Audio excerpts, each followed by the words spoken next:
नमस्कार। महापुरुषों का कहना है कि कविता हमें बेहतर इंसान बनने में सहायता करती है। इसलिए ये जरूरी लगता है कि कविता सब तक पहुंचे, सब कविता को जानें और समझें।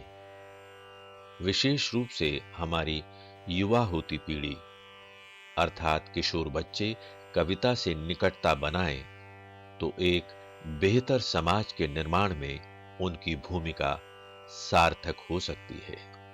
किंतु ऐसा तभी संभव है जब हम ये जान लें कि कविता है क्या। कविता का एक छोर जहां कल्पना को आकाश की ऊंचाइयों तक ले जाने की क्षमता रखता है, वहीं जीवन का यथार्थ कविता को धरातल पर लाकर खड़ा कर देता है।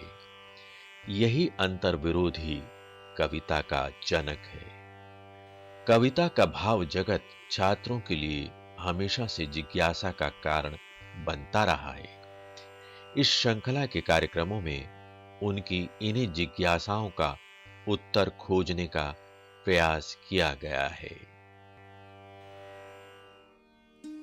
छाया मत छूना पर आधारित यह कार्यक्रम, यह कविता एनसीईआरटी की कक्षा 10 की हिंदी की पाठ्यपुस्तक क्षितिज भाग 2 में संकलित है। आइए सबसे पहले सुनते हैं छाया मत छूना कविता का पाठ। प्रस्तुत कर रही हैं डॉक्टर अनुराधा शर्मा। छाया मत छूना मन होगा दुख दूना, छाया मत छूना मन होगा दुख दूना। जीवन में है सुरंग सुधियाँ सुहावनी, छवियों की चित्र गंध फैली मन भावनी। तन सुगंध शेष रही बीत गई यामिनी, कुंतल के फूलों की याद बनी चांदनी। भोली सी एक छुवन बनता हर जीवित क्षण, भोली सी एक छुवन बनता हर जीवित क्षण। छाया मत छूना मन होगा दुख दूना, छाया मत छूना मन होगा दुख दूना। यश है न वैभव है, मान है न सरमाया, जितना ही दौड़ा तू उतना ही भरमाया। प्रभुता का शरण बिंब केवल मृग तृष्णा है, हर चंद्रिका में छिपी एक रात कृष्णा है। जो है यथार्थ कठिन उसका तू कर पूजन, जो है यथार्थ कठिन उसका तू कर पूजन। छाया मत छूना मन होगा दुख दूना, छाया मत छूना मन होगा दुख दूना। दुविधा हत साहस है दिखता है पंथ नहीं, देह सुखी हो पर मन के दुख का अंत नहीं। दुख है ना चांद खिला शरद रात आने पर, क्या हुआ जो खिला फूल रस बसंत जाने पर। जो न मिला भूल उसे कर तू भविष्य वरण, जो न मिला भूल उसे कर तू भविष्य वरण। छाया मत छूना मन होगा दुख दूना, छाया मत छूना मन होगा दुख दूना, मन होगा दुख दूना। साथियों, अभी आपने डॉक्टर अनुराधा शर्मा द्वारा कविता का पाठ सुना। अब हम कविता के महत्वपूर्ण बिंदुओं पर चर्चा करेंगे। चर्चा के लिए हमारे बीच उपस्थित हैं डॉक्टर अजय तिवारी। डॉक्टर अजय तिवारी दिल्ली विश्वविद्यालय के हिंदी विभाग में लंबे अरसे से अध्ययन अध्यापन करते रहे हैं। भाषा साहित्य आलोचना के क्षेत्र में महत्वपूर्ण विद्वान हैं। उनसे बातचीत कर रहे हैं डॉक्टर हरिमोहन शर्मा। डॉक्टर शर्मा भी दिल्ली विश्वविद्यालय के हिंदी विभाग में पूर्व अध्यक्ष रूप में कार्यरत रहे हैं। भाषा साहित्य और शिक्षण के क्षेत्र में उनका विशिष्ट योगदान है। आइए देखते हैं उनकी बातचीत। नमस्कार साथियों, आज हम प्रस्तुत कर रहे हैं नई कविता के प्रतिष्ठित कवि गिरिजा कुमार माथुर और उनकी कविता छाया मत छूना पर चर्चा। इस कविता में माथुर जी ने जीवन में मौजूद रोमान और कठोर यथार्थ, इन दोनों के द्वंद्व को प्रस्तुत किया है। इस पर और आगे चर्चा के लिए हमारे साथ उपस्थित हैं डॉक्टर अजय तिवारी। डॉक्टर तिवारी, आपका बहुत बहुत स्वागत है। धन्यवाद डॉक्टर साहब, नमस्कार। डॉक्टर तिवारी, अच्छा हो कि हम चर्चा शुरू करें इससे पहले माथुर जी का संक्षिप्त जीवन परिचय प्राप्त कर लें, इससे विद्यार्थियों को मदद मिलेगी। मध्य प्रदेश के थे माथुर जी जी, और बहुत समय उत्तर प्रदेश में रहे। जी जी, कुछ दिन अमेरिका भी गए। अच्छा। अमेरिका में यूनाइटेड नेशंस में उन्होंने रेडियो का हिंदी चैनल पहली बार स्थापित प्रसारण किया वहाँ था, से। प्रसारण जी, का वो जी। स्थापित किया था। जी जी जी, और जीवन में कई बार संघर्ष की स्थितियां पैदा हुई, लेकिन बराबर वो आकाशवाणी वगैरह से जुड़े रहे। अच्छा। उनका एक साहित्यिक पक्ष ये है कि पत्रकारिता और आकाशवाणी में काम करने के अलावा जी, अपने समय का जो सबसे महत्वपूर्ण संकलन निकला था कविताओं का, 7 कवियों की कविताओं का, जी जी, तार सप्तक, हाँ हाँ तो उसके एक कवि थे। हाँ हाँ, और तार सप्तक 1943 में अज्ञे जी के संपादन में निकला था। जी जी, उसकी विशेषता ये थी कि उसने मध्य वर्ग के कवियों का ऐसा काव्य चुन के रखा था जिसमें नई प्रवृत्तियां थी। उसके पहले की प्रवृत्तियों से अलग अलग, नई भिन्न, प्रवृत्तियां भिन्न थी। वो थी। 7 कवि जी, थे, भिन्न इसलिए सप्तक कहा गया, जो संगीत के 7 सुर हैं। जी, और गिरिजा कुमार माथुर ने अपने शुरू के दिनों में बड़ी भावनापूर्ण कविताएं, जिसको बल्कि भावुक कविताएं लिखी, अच्छा, भावुक कविताएं लिखी। वो सौंदर्य के कवि थे मूल रूप से, गीतकार थे, गीतकार थे मूल रूप से, सौंदर्य के कवि थे। जी जी, और जिसको आपने कहा रोमान जीवन में मौजूद, हाँ, तो रोमान का अर्थ होता है भावना, कल्पना, स्वप्न अच्छा। और साहस। जहां मतलब ये चीजें हों, वो रोमान के लक्षण होते हैं। इसीलिए आप देखेंगे कि रोमानी कवि कल्पना में बहुत रहता है और साथ साथ वो संघर्ष भी बहुत करता है।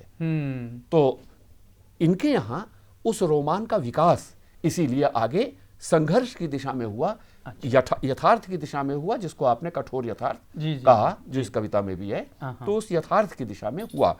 और इस तरह ये एक यथार्थवादी और बहुत दूर तक राजनीतिक कवि के रूप में अच्छा, मान्यता पाते हैं। और बहुत अच्छी राजनीतिक कविताएं भी उन्होंने लिखी थी। इसलिए एक बड़ा दायरा उनकी कविताओं का है, जी जी जी जी। इसलिए हिंदी में महत्वपूर्ण है। अब इस कविता की व्याख्या हो जाए तो हमारे विद्यार्थियों के लिए लाभप्रद रहेगा। जी डॉक्टर साहब। छाया मत छूना मन होगा दुख दूना। क्या बात है। छाया तो आप जानते हैं जो वास्तविकता नहीं है, वास्तविकता का आभास है। आभास। तो यहाँ छाया का अर्थ है जो जीवन में भ्रम की तरह उपस्थित है, जो जीवन में स्मृति की तरह उपस्थित है, जो बीत चुका है, उसका ये अतीत की छाया है मोटे तौर से। तो उस छाया को छूने की कोशिश मत करना, इससे मन दुखी होगा, बल्कि मन में जो दुख है वो और दुगना हो जाएगा। तो ये मन को प्रबोधन है एक तरह से। हाँ, अपने मन को संबोधन है। हाँ। अपने मन को संबोधन है। और कवि इसको, इसी चीज को कहते हैं आत्मसंवाद, एकालाप। कवि अपने आप से संवाद कर रहा है कि हे मेरे मन, तुम छाया मत छूना, अतीत की छायाओं में के पीछे मत जाना, इससे तुम्हारा दुख बढ़ेगा ही, कम नहीं होगा। क्या बात। जीवन में है सुरंग सुधियां सुहावनी, छवियों की चित्रगंध फैली मन भावनी। क्या बात है। यहाँ उन्हीं छायाओं को छवियां भी कहा गया है। सुरंग छवियां, सुरंग हाँ, अभी सुरंग सुधियां है, छवियां अगले पंक्ति में। तो मैं अर्थ पहले बता रहा हूँ। छवियां छाया का ही रूप है। जीवन में सुरंग यानी अच्छे रंगों की, यानी चटक, सुंदर, सुख, सुंदर, सुखद ही चटक रंगों के सुंदर छवियां होंगी। तो सुंदर यादें फैली हुई हैं और वो मन को बहुत लुभाती हैं, सुहावनी है, मन को आकर्षित करती हैं। और ऐसे जो चित्र और गंध फैली हुई हैं, इनके पीछे मत दौड़ना। अच्छा। छवियों की चित्रगंध फैली मन भावनी। यहाँ चित्र भी है, गंध भी है। अच्छा।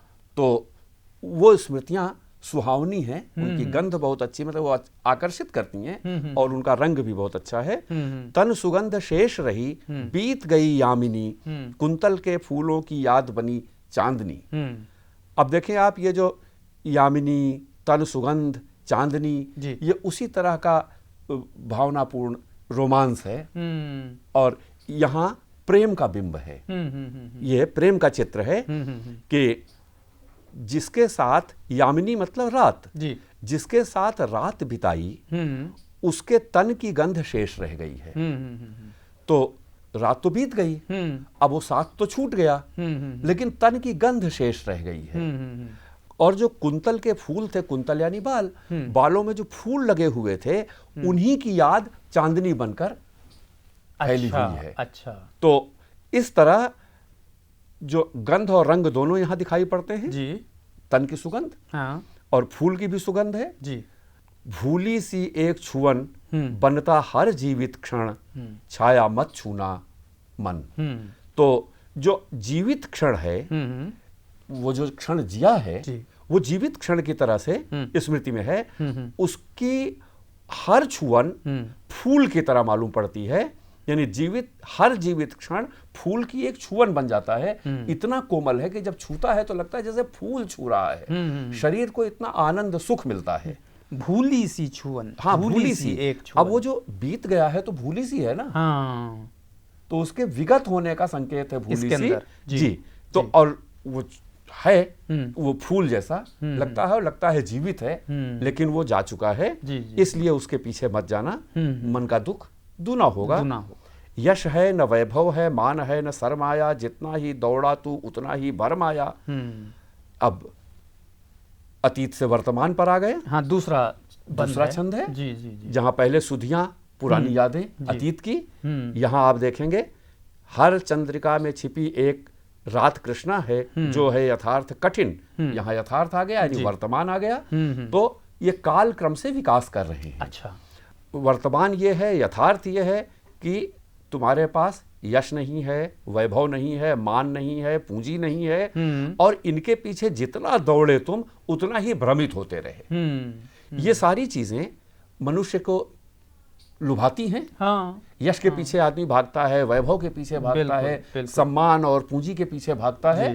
तो इन्हीं चीजों का नाम है प्रभुता, जिसको आगे कहा प्रभुता का शरण बिंब केवल मृत तृष्णा है। ये शरण बिंब क्या है? शरण बिंब है कि वो प्रभुता के, जो प्रभुता मतलब ये जो शक्ति के, सफलता, पूंजी, अमीरी वगैरह है, सत्ता है, इसकी शरण प्राप्त करने का जो तुम अपने मन में सपना देख रहे हो, बिंब माने चित्र। तो अपने को प्रभुता की शरण में देखो, या प्रभु बन के तुम उस तरह व्यवहार करो। तो ये है प्रभुता का शरण बिंब। अच्छा। उसकी प्रभुता की शरण में जाके तुम अपने को वैभवशाली समझो, ये ठीक नहीं है। तो वो मृग तृष्णा है केवल। अच्छा। मृग तृष्णा का अर्थ होता है जी, ऐसी चाह जो दिखता है कि बस पूरी होने वाली है, लेकिन कभी पूरी नहीं होती। जैसे रेगिस्तान में बालू के चमकते कण को पानी समझ के मृग उसके पीछे दौड़ता है, लेकिन लगातार बालू ही मिलता है और पानी दूर चला जाता है।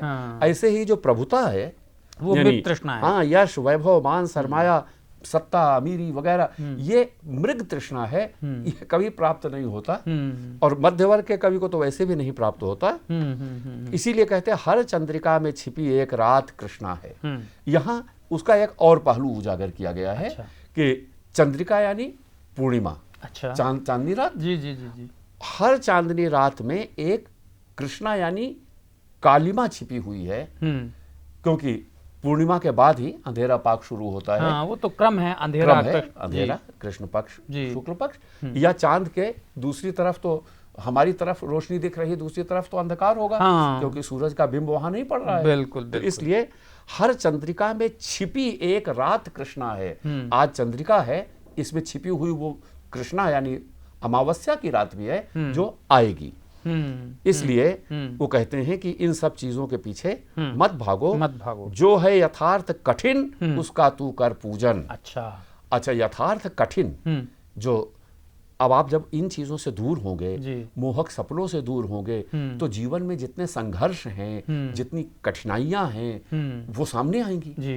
तो वो कहते हैं कि उनको सिर्फ स्वीकार मत करो, उनका पूजन करो, यानी वही तुम्हारे लिए केवल चुनने की चीज है। उससे टकराओ, उससे टकराओ मतलब उसको तुम जीवन मूल्य बनाओ और उसमें से रास्ता निकलेगा। उसमें से रास्ता निकलेगा। क्या बात क्योंकि है। पूजन करने में देखिए ये देवता का पूजन नहीं है, हाँ। कठोर यथार्थ का पूजन है। अच्छा। तो पूजन करने का मतलब है सिर्फ उसको मान मत लो, उसको जीवन मूल्य की तरह अपनाओ। अच्छा। आगे दुविधा हत साहस है, दिखता है पंथ नहीं, जी। देह सुखी हो पर मन के दुख का अंत नहीं। जब आप कठोर यथार्थ को अपनाएंगे जी। तो आपको चुनौतियां भी मिलेंगी, जी। आप उस यथार्थ के सामने अपने को दुविधाग्रस्त भी पाएंगे, आप आगे बढ़ने का साहस करेंगे, लेकिन दुविधा भी होगी। तो दुविधा साहस आपका यानी हिम्मत आपकी दुविधा से आहत है, यानी साहस भी है लेकिन साहस पर दुविधा हमला कर रही है। अच्छा। यानी दुविधा से साहस आपका कई बार कमजोर भी पड़ता है। तो दुविधा माने उसको ये करूं संदेह, नहीं संशय। करूं हाँ, ना करूं ना करूं। जी, दुविधा जी, मतलब जी। जहां आपके मन में दो तरह की बातें आती हैं। अच्छा। तो वही करूं ना करूं, तो इसको मानूं, यहां चलूं ना चलूं। और दुविधा इतनी है क्योंकि पंथ दिखाई नहीं पड़ता। जी। जब आप कठोर यथार्थ को स्वीकार करते हैं, अतीत तो आपकी स्मृतियों में है, जी। लेकिन यथार्थ को स्वीकार करते हैं अब क्या करना है। हाँ। ये रास्ता तो बड़ा आसान दिखता नहीं, उसको आदमी को संघर्ष से, प्रयत्न से अर्जित करना होता है। जी, जी। तो इसलिए कहते हैं कि दुविधा हत साहस है, देह सुखी हो पर मन के दुख का अंत नहीं। ये तो बहुत सीधी सी बात है कि देह से अगर सुख मिल भी रहा है तो मन आपका संतुष्ट नहीं होता, मन लगातार कुछ और चाहता है, जिसको और चाहे। बाद में विज्ञापन कहा ना कि ये मन मांगे मोर, दिल मांगे मोर, ये दिल मांगे मोर। जी, जी। या निराला जी ने कहा चाहिए उन्हें भी और। तो ये मन तो और मांगता है हमेशा। हाँ, ये मन का असंतोष है।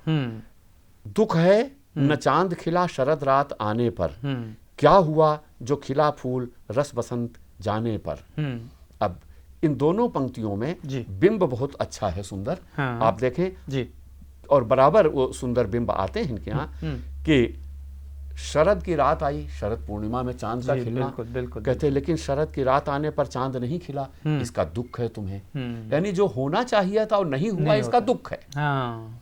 उसी तरह बसंत बीत जाने पर, यानी रस बसंत, बसंत जो हर जीवन के हर पक्ष में रस भर देता है, तो वो बसंत बीत जाने पर अगर फूल खिला तो क्या हुआ। हाँ। यानी ये अपने मन से प्रश्न भी है एक तरह का, जी, जी, जी। कि जो होना चाहिए वो नहीं हुआ, हाँ। तो जो अधूरी इच्छाएं तुम्हारी रह गई हैं बहुत सी, ये सारी चीजें हों, इसके बावजूद जो न मिला भूल उसे, कर तू भविष्य वर्ण, छाया मत छूना मन। तो जो नहीं हुआ उसकी तकलीफ महसूस करो, उसका दुख महसूस करते हुए फिर बैठ जाओ उदास होके, इसकी जगह पर उसको भूलो।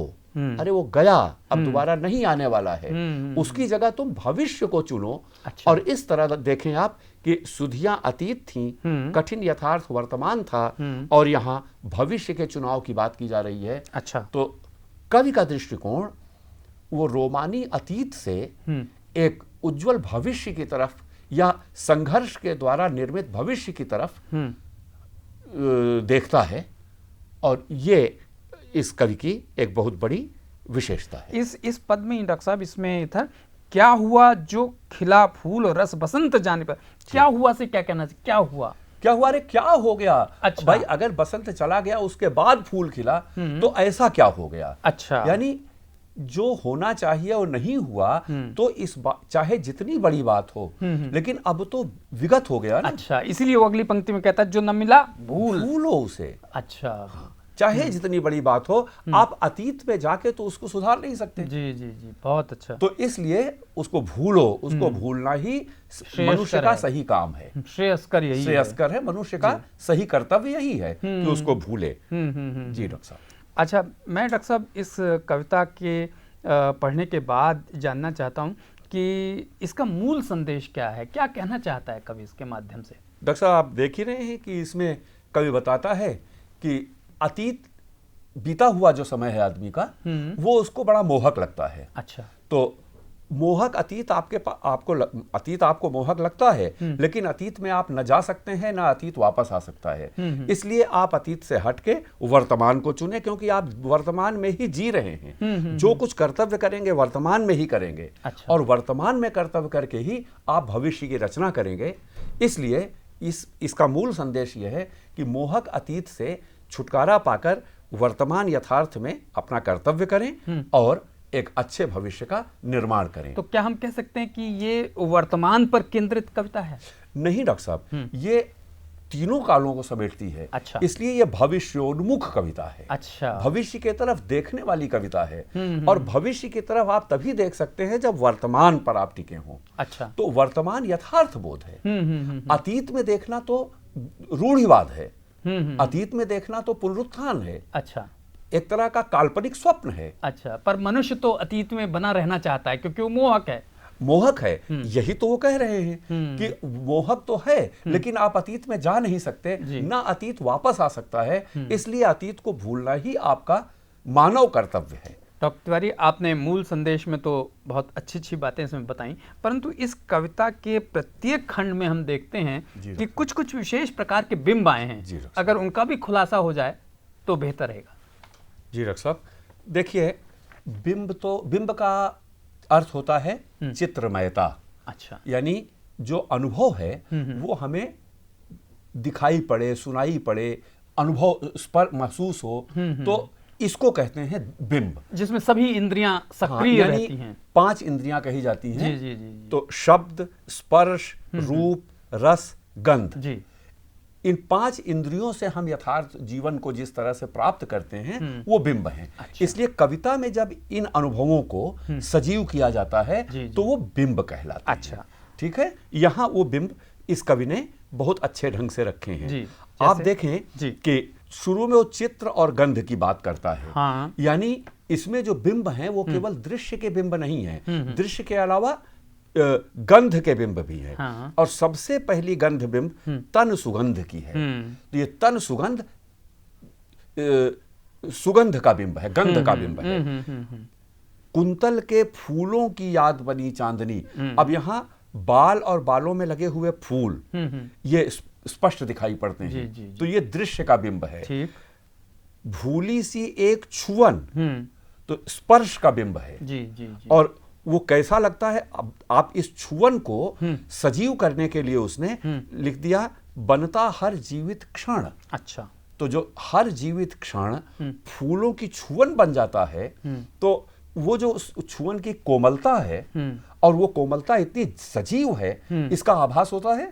तो इस तरह से ये स्पर्श का बिंब है। तो ये कवि गंध, दृश्य और स्पर्श के बिंब ले आता है। और इस तरह एक संश्लिष्ट चित्र बनाता। संश्लिष्ट चित्र का मतलब है जिसमें बहुत सी कई तरह की चीजें मिली हों। जिसे आप श्लेष एक अलंकार कहते हैं ना। श्लेष में होता है कि 2 चीजें मिल जाती हैं। हाँ। ऐसे जब कई चीजें मिलती हैं तो उनको संश्लिष्ट कहते हैं।